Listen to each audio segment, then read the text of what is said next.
چاہیے اٹینشن چاہیے، اتنا رونا دھونا مچایا ہوا ہے کہ آپ میرے میسج لیک جیسے کر کہ رہے آپ کو پتا ہے کہ خان صاحب نے آج کل تحریک چلانے کا اعلان کیا ہوا ہے اور اپنی پارٹی کو ہدایت دی ہے کہ لوگوں کو موبلائز کیا جائے، اور خان صاحب کے مطابق تو یہ تھا کہ 5 اگست کو جو ہے یہ تحریک جو ہے اس کو آہستہ آہستہ اس کو مومنٹم پکڑوایا جائے اور 5 تاریخ کو فائنل ایک جو ہے نا وہ ڈیسائسو قسم کی جلسہ یا تحریک جو ہے اس کو بالکل پیک پہ لے کے جایا جائے. لیکن اس میں کچھ چیزیں ہیں جو ان کی پارٹی جو ہے وہ ان کے اس فیصلے کے ساتھ جو ہے وہ الائن نہیں کر پا رہی.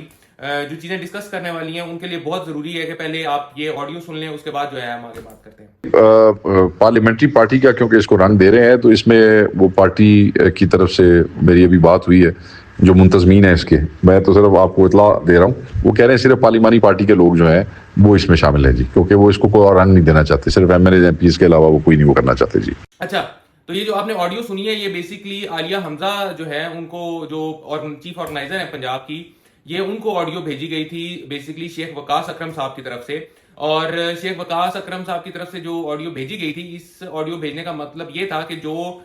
جب علی امین گنڈا پور صاحب جو ہیں وہ لاہور پہنچے ہیں اور وہاں پہ ان کے لیے جو ہے وہ ایک دعوت کا اہتمام کیا گیا تھا، تو اس سے عالیہ حمزہ کو دور رکھنے کے لیے جو ہے یہ پیغام ان کو دیا گیا تھا. بیسیکلی یہ جو آپ سارا سیناریو پی ٹی آئی میں دیکھ رہے ہیں، پی ٹی آئی میں اس وقت انٹرنل بہت زیادہ فائٹس چل رہی ہیں، چاہے وہ فائٹ جو ہے وہ بیرسٹر گوہر اور سلمان اکرم راجہ کی ہو، یا وہ جنید اکبر کی اور بیرسٹر سیف کی ہو، یہ وہ ہیں جو پبلک ہوئی ہیں. اس کے علاوہ بے شمار بیہائنڈ دا سین جو ہیں وہ فائٹس چل رہی ہیں، کچھ اینٹی علی امین گنڈا پور چل رہی ہیں، کچھ پرو علی امین گنڈا پور چل رہی ہیں. تو یہ بھی اسی طرح کی ایک فائٹ کا شخصانہ تھا. اس میں بیسک وجہ یہ تھی کہ جو کے پی کے کی لیڈرشپ ہے پی ٹی آئی کی، وہ پنجاب میں عالیہ حمزہ کو بالکل پسند نہیں کرتی اور وہ چاہتی ہے کہ پنجاب میں جو چیف آرگنائزر ہے پی ٹی آئی کا اسے تبدیل کیا جائے. اسی لیے عالیہ حمزہ کو اس سارے پلان سے جو ہے وہ واقف رکھا گیا اور ان کو یہ نہیں بتایا گیا کہ کب آ رہا ہے چیف منسٹر اور کس جگہ آ رہا ہے اور کیا لایا عمل ہے اور کیا نہیں ہے. تو یہ ساری آڈیو جو ہے یہ اس پہ بیس ہے. اس کے بعد شیخ وقاص اکرم نے ایک اور آڈیو بھی شیئر کی تھی، وہ آڈیو بھی میں آپ کے ساتھ شیئر کر رہا ہوں. خیر آپ نے میڈیا کو فیڈ کیا، مطلب دس از آؤٹریجس. آپ اس قسم کی خاتون ہیں کہ جو آپ سے بات کی جائے وہ آپ میڈیا کو آگے فیڈ کر دیں. آپ نے ان کو بتایا کہ یہ بات میں نے کس بات کے جواب میں دی، اور کیا آپ نے ان کو بتایا کہ وہ میٹنگ ہو رہی ہے کیا اسے کہتے ہیں اس کی سی سی کی، اور سی سی میں کیا فیصلہ ہوا بتایا آپ نے ان کو؟ مطلب دس از آؤٹریجس کہ آپ لوگوں کو جو میسج کیے جائیں، آپ لوگ اتنے میڈیا ہنگری ہیں، اتنی آپ کو وہ چاہیے اٹینشن چاہیے، اتنا رونا دھونا مچایا ہوا ہے کہ آپ میرے میسج لیک کر رہے ہیں میڈیا کو. اور میسج میں ان کو اصل بات بتاؤں، اصل بات کیا تھی جو اس سے پہلے ہوئی تھی یا اس سے بعد میں ہوئی تھی؟ وہ یہی تھی کہ آپ کو یہ بتایا گیا تھا کہ لوگ اعتراض کرتے ہیں کہ M N As M P As نہیں ہوتے اور ورکر ہوتا ہے، تو فرسٹ ٹائم ایٹ لیسٹ صرف M N As M P As کو آن گراؤنڈ ہونا چاہیے. اور پھر اس میسج کے بعد سی سی میٹنگ ہوئی جہاں آپ کی ریکویسٹ کے اوپر چیف منسٹر کو ہم نے کہا کہ وہ واپس جائیں گے جی ٹی روڈ سے. آج آپ نے یہ حرکت کی اور بڑی بری حرکت کی آپ نے. اتنی بندوں کو خواہشیں ہوتی ہیں کہ میڈیا میں اٹھائے اور ہمیں یہ بنائے. سر میڈیا کے اوپر عمران خان کو آپ نے باہر نکالنا ہے، وی لاگ میں سے عمران خان کو آپ نے باہر نکالنا ہے، سوشل میڈیا میں سے عمران خان کو باہر نکالنا ہے. This is how you become part of the party. مجھے کوئی فرق نہیں پڑتا کسی میسج کے لیک ہونے سے، but I am compelled now کہ اس کے سیاق و سباق اب سب کو بتائے جائیں گے کہ یہ کیا ہوا، کس نے کیا کیا. یہ آڈیو جو ہے یہ شیخ وقاص اکرم نے ڈائریکٹ عالیہ حمزہ کو بھیجی اور اس میں وہ گلہ کر رہے ہیں عالیہ حمزہ سے کہ جو پچھلی آڈیو تھی وہ آپ نے جو اس کا کانٹیکس ہے اس سے ہٹ کے وہ جو ہے آڈیو آپ نے لیک کی ہے اور آپ ایک وکٹم کارڈ کھیل کے ہمیں بدنام کرنے کی کوشش کر رہی ہیں، حالانکہ ایسی کوئی بات نہیں ہے. اور اس میں شیخ وقاص اکرم نے اپنی کلیریفیکیشن دینے کی کوشش کی ہے کہ وہ جو دعوت کا اہتمام کیا گیا تھا وہ پارلیمنٹیرینز کے لیے کیا گیا تھا خصوصی طور پہ، کیونکہ پارلیمنٹیرین سے ہمیشہ یہ گلا رہتا ہے کہ عوام تو نکل آتی ہے لیکن M N A M P S پیچھے چھپے ہوتے ہیں. اسی لیے اس دفعہ جو ہے وہ ایم این ایز اور ایم پی ایس کو موبلائز کر کے اور انہیں کیمرے کے سامنے لا کے یہ بتانے کی کوشش کی جا رہی تھی کہ نہیں، M N As M P S سارے موجود ہیں پی ٹی آئی کے اور وہ سارے اکٹھے ہیں اور وہ خان کے لیے سارے اکٹھے تحریک چلائیں گے.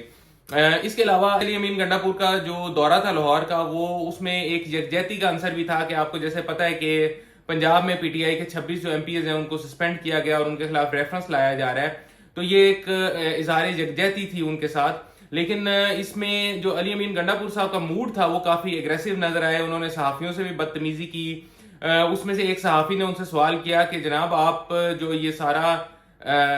آپ پریس کانفرنس کر رہے ہیں یہ آپ مرزا افریدی صاحب کے گھر کر رہے ہیں، اور مرزا افریدی صاحب وہ ہیں جنہوں نے 9 مئی کی مذمت کی تھی اور اس کے بعد وہ پارٹی چھوڑ چکے تھے. تو کیا اب جو لوگ جنہوں نے 9 مئی کی مذمت کی تھی، کیا ایسے لوگ جو ہیں ان کی ایکسیپٹنس ہے پارٹی میں، وہ پارٹی میں واپس آ رہے ہیں؟ تو اس سوال کے جواب میں علی امین گنڈا پور جو ہے وہ بہت غصے میں آ گئے. پہلے انہوں نے کہا کہ کیا میں تمہارے گھر چلا جاؤں, جو ایک نازیبا اور انتہائی اخلاق سے گری ہوئی بات ہے, جو ایک چیف منسٹر کو بالکل زیب نہیں دیتی ہے. اس طرح کی انہوں نے بات کی. اس کے علاوہ وہ کافی غصے میں رہے. پھر ایک صحافی نے ان سے پوچھا کہ آپ کیا اس وقت دوبارہ لوگوں کو چھوڑ کے بھاگ تو نہیں جائیں گے جس طرح آپ 26 نومبر کو بھاگ گئے تھے. اس پہ بھی وہ کافی غصے میں آ گئے. تو میرے خیال سے جو ایک چیف منسٹر ہوتا ہے اس میں ٹالرنس لیول ہونا چاہیے کہ اگر آپ پریس کانفرنس میں بیٹھے ہیں تو آپ کو سخت نرم ہر قسم کے سوال ہوتے ہیں, تو آپ کو ہر قسم کے سوال کے لیے جو ہے وہ تیار رہنا چاہیے اور ان کے جواب دینے چاہیے تھے. تو یہ ابھی current scenario P T I کے اندر چل رہا ہے اور اتنے اختلافات اور اتنی کھچڑی پی ٹی آئی کے اندر مچی ہوئی ہے کہ مجھے نہیں لگتا کہ جو پی ٹی آئی ہے وہ کسی قسم کی تحریک چلا سکے گی, کیونکہ مسئلہ یہ ہے کہ تحریک کسی ایک بندے کے پیچھے چلتی ہے. کوئی ایک امام ہوتا ہے جس کے پیچھے صف بندی ہوتی ہے اور وہ آگے سے جو ہے لیڈ کرتا ہے, لیکن یہاں پہ ہر کوئی امام بننے کی کوشش کر رہا ہے, چاہے وہ چیف منسٹر ہو, چاہے پارٹی کا صدر ہو, چاہے ابھی حالیہ ان کی ایک کارکن نکلی ہیں جیل سے رہا ہو کہ وہ اپنے آپ کو ایک بڑی لیڈر سمجھ رہی ہیں. تو یہ ہر کوئی جو ہے یہاں پہ اپنے آپ کو ایک لیڈری, ہر کسی نے اپنی ایک لیڈری جو ہے بنائی ہوئی ہے اور ہر کسی نے ایک چھوٹا چھوٹا گروپ بنایا ہوا ہے. تو میرے خیال سے عوام اس طرح موبلائز نہیں ہو سکتی. اگر عوام کو موبلائز کرنا ہے تو کسی ایک بندے کی کال کے پیچھے سارے موبلائز ہوں تو یہ کوئی تحریک کامیاب ہو سکتی ہے.